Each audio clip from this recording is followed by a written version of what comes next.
चलिए तो आज की ऑनलाइन लाइव क्लास में आप सबों का स्वागत है। आज हम पढ़ाएंगे अब 10th इकोनॉमिक्स के इकाई 4 का जो लास्ट पॉइंट है। वैसे इसमें 2 ही पॉइंट है। उम्मीद है कि अभी यह समाप्त हो जाएगा। और इसमें से पहला पॉइंट है इसका सूक्ष्म वित्तीय योजना। तो एक बार पेन को आप लोग नीचे रखिए और सुन लीजिए पहले सूक्ष्म वित्तीय योजना क्या होता है।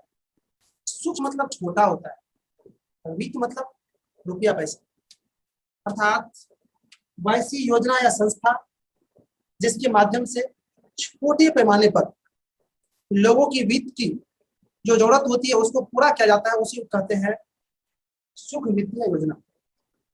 अर्थात स्वयं सहायता समूह के माध्यम से लोगों को जो लघु ऋण प्रदान किया जाता है या दिलाया जाता है, उसी योजना को सूक्ष्म वित्तीय योजना कहा गया है। मैं थोड़ा सा जानकारी दूं आप लोगों को। मैंने पिछले दिन आपको स्वयं सहायता समूह बताए थे और हमने बताए थे ग्रामीण क्षेत्र के 15 से 20 व्यक्ति मिलकर स्वयं सहायता समूह का गठन कर सकते हैं और जिसको सरकार भी सहायता दे रही है, सरकार भी ऋण दे रही है, उसके गारंटी पर दूसरे व्यक्ति को भी सरकार ऋण देती है। तो इसी के माध्यम से स्वयं सहायता समूह के माध्यम से गरीब जरूरतमंद लोगों को लघु ऋण प्रदान करने की योजना को सूक्ष्म वित्तीय योजना कहा गया है। तो शायद सूक्ष्म वित्तीय योजना आप समझ गए होंगे। अगर इसको लेकर आपके मन में सस्पेंस है, कोई डाउट है, तो आप हमसे डिस्कस कर सकते हैं। जी नहीं समझे सर। क्या नहीं समझे? वित्तीय मतलब नहीं समझे। वित्त मतलब रुपया पैसा होता है। तो बहुत पहले से चल रहा है, जब तक तुम तो शुरू से पढ़ रहा है। सुनो तो मेरे बात को, तो शुरू से पढ़ रहा है और चैप्टर का ही नाम है वित्तीय संस्थाएं है? तो वहीं पर तो वहां से तो 1 लाख बार बताए होंगे। केयर करना चाहिए मेरे बाबू, केयर करो। वित्त मतलब मैं बार बार कर रहा हूँ, रुपया पैसा से संबंधित जो बातें होती है, चीजें होती है, उसी को वित्त कहा जाता है। और मैंने अभी भी कहा सूक्ष्म मतलब छोटा होता है। मैंने कहा कि छोटे स्तर पर वित्त की जरूरत को पूरा करने वाले योजना या संस्था को वित्तीय योजना कहा जाता है। अर्थात मैंने कहा कि स्वयं सहायता समूह के माध्यम से गरीब जरूरतमंद लोगों को लघु ऋण जो प्रदान किया जाता है, उसी योजना को सूक्ष्म वित्तीय योजना कहा जाता है। जी अब तो समझे आप? Yes sir.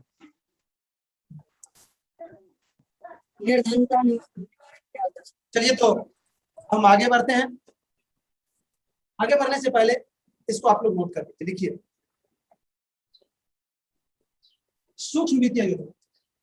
सूक्ष्म वित्तीय योजना एक ऐसी योजना है जिसके अंतर्गत छोटे पैमाने पर गरीब जरूरतमंद लोगों को स्वयं सहायता समूह के माध्यम से कम ब्याज पर साख अथवा ऋण उपलब्ध कराई जाती है। तो शायद इसको समझ गए आप लोग।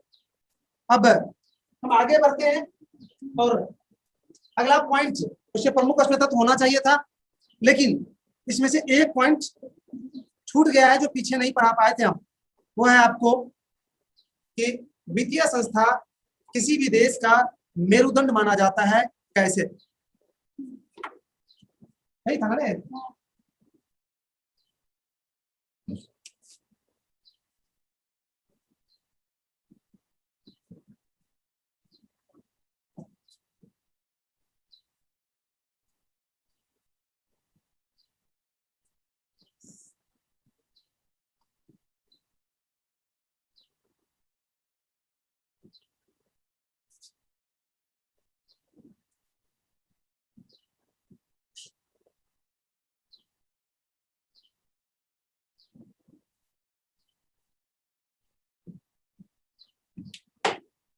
जी लिख लिए हैं तो एक बार पेन नीचे कीजिए।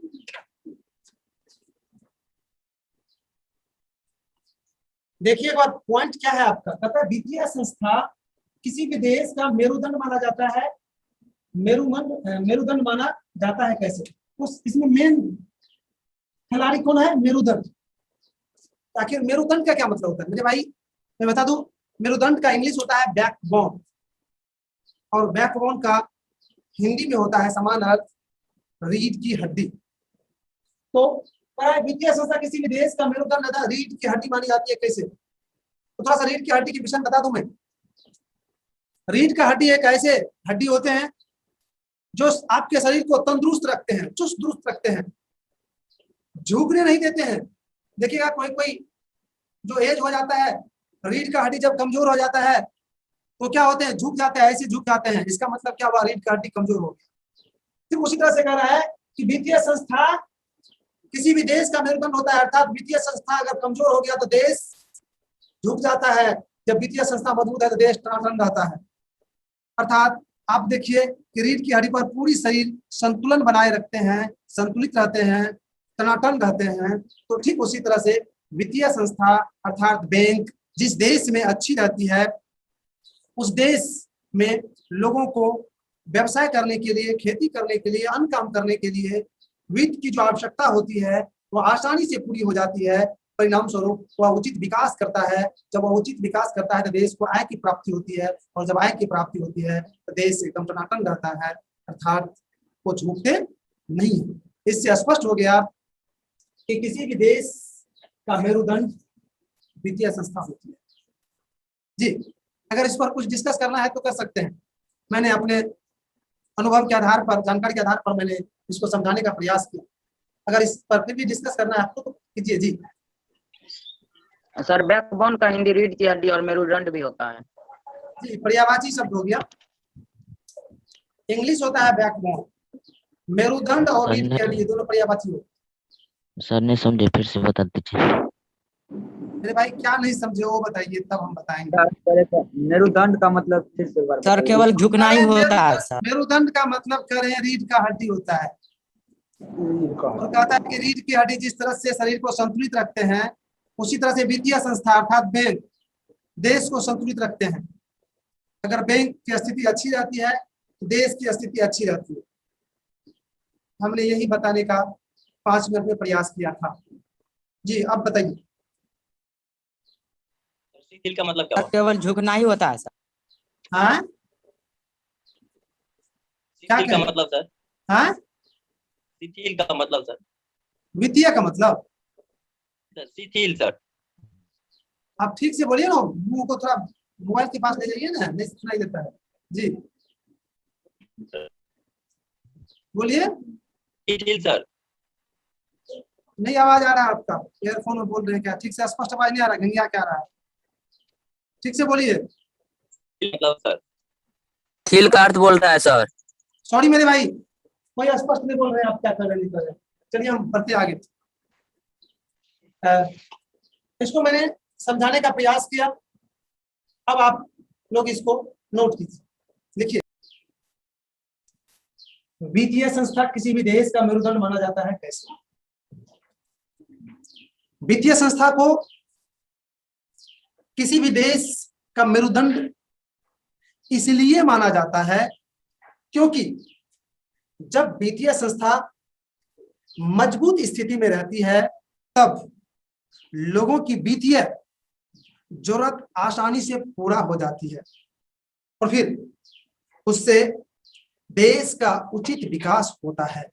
और जब वित्तीय संस्था कमजोर रहती है तब लोगों की वित्तीय जरूरत आसानी से पूरी नहीं होती है। परिणाम स्वरूप विकास की स्थिति दयनीय बनी रहती है। Paragraph change. उपर्युक्त वर्णन से स्पष्ट हो रहा है कि वित्तीय संस्था किसी भी देश की मेरुदंड माना जाता है। तो इस तरह से आपने वित्तीय संस्था किसी भी देश का कैसे मेरुदंड है या कैसे मेरुदंड माना जाता है, इसको आपने अच्छी तरह से समझ गए। और अब हम लास्ट पॉइंट जो है 10th इकोनॉमिक्स के इकाई 4 का जो लास्ट पॉइंट है, प्रमुख स्मरणीय तत्व, उसकी ओर बढ़ रहे हैं। जी लिख लीजिए, प्रमुख स्मरणीय तत्व।